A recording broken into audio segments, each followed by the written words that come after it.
La reconstitution de la chambre de la Grande Mademoiselle au château de Saint-Fargeau a été inaugurée ce vendredi 7 juin en présence de nombreuses personnalités.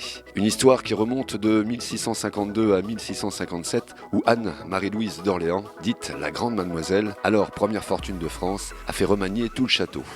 Malheureusement, 2 incendies au XVIIe et au XIXe siècle ont détruit ces somptueux décors. Ce projet consistait à refaire une tentative de restitution de la chambre de la Grande Mademoiselle à partir d'une chambre délabrée qui n'avait aucun décor et dont il a fallu assurer le gros œuvre et tous les décors qui s'en suivent jusqu'au décor final.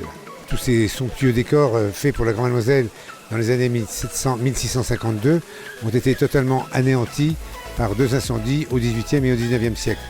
Et aujourd'hui, grâce à des documents qu'on a récupérés, grâce à des rapports de scientifiques, on a essayé de mettre en place ce que pouvait être ce décor de chambre il y a 350 ans. La chambre n'a pas été reconstituée à son emplacement d'origine, mais en haut de l'escalier, dit de la Grande Mademoiselle.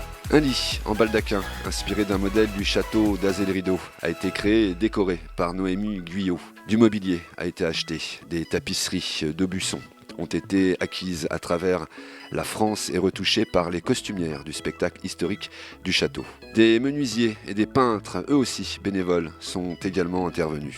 Le projet a été entièrement financé par Groupama Paris-Val-de-Loire pour un budget de 80 000 €. Très active dans ce genre de projet, le groupe avait déjà participé à la remise en état du château de Monte Cristo dans les Yvelines. Il y a plein de pépites à sauver sur notre territoire, comme nous l'explique le président Pascal Maupoy. Eh bien, de venir ici à Saint-Fargeau, c'est quand même la Puisaye, c'est quand même aussi l'histoire de France, avec la Grande Demoiselle, Monsieur Le Pelletier de l'époque. Et voilà, et on est arrivé, par l'intermédiaire de Monsieur Guyot, justement à vouloir investir dans la Puisaye. Groupama, vous le savez, c'est une mutuelle de terrain. Et quand on peut justement être acteur dans nos territoires, on le fait. Le propriétaire du château et ses collaborateurs ont travaillé tout l'hiver sur cette reconstitution qui s'appuie sur des éléments historiques. Tout le mobilier avait brûlé dans l'incendie de 1752, mais on connaît les goûts de la Grande Mademoiselle par ses mémoires et d'autres archives. Elle avait un goût prononcé pour l'ostentatoire et la décoration typique de cette époque.